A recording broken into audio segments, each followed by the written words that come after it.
Dhruv Rathee YouTube की दुनिया में एक ऐसा नाम जिनके आज यूट्यूब पर 10 मिलियन से भी ज्यादा सब्सक्राइबर है और वो सब्सक्राइबर इनके नॉलेज से और इनके वीडियो एडिटिंग ट्रिक्स से है। तो आज की इस वीडियो में हम इसी टॉपिक को कवर करने वाले हैं, ऐसे टॉप 10 साउंड जो ध्रुव राठी अपने वीडियो में यूज करते हैं। तो वीडियो को एंड तक देखना। So without wasting any more time let's get start. So guys, Dhruv Rathee के साउंड इफेक्ट कुछ इस तरह से हैं। पहला,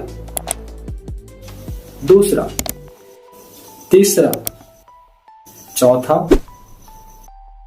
पांचवा, छठा, सातवां, आठवां, नौवां और 10वां।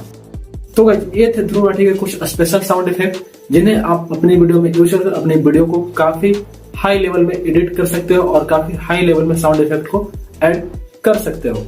सो गाइस, ऐसे तो मैं इसका लिंक डिस्क्रिप्शन में दे दूंगा या फिर कमेंट में पिन कर दूंगा, लेकिन अगर आप बिना किसी दिक्कत के डाउनलोड करना चाहते हो तो मुझे इंस्टाग्राम पे फॉलो करके वहां पे डीएम कर देना। मैं वहां पे इसका डायरेक्ट डाउनलोड लिंक दे दूंगा जिससे आप इसे आसानी से डाउनलोड कर सकते हो। सो गाइस, आशा करता हूँ आपको आज का वीडियो पसंद आया होगा और वीडियो पसंद आया तो वीडियो को लाइक कर दो, चैनल को सब्सक्राइब कर दो एंड बेल आइकन प्रेस कर देना।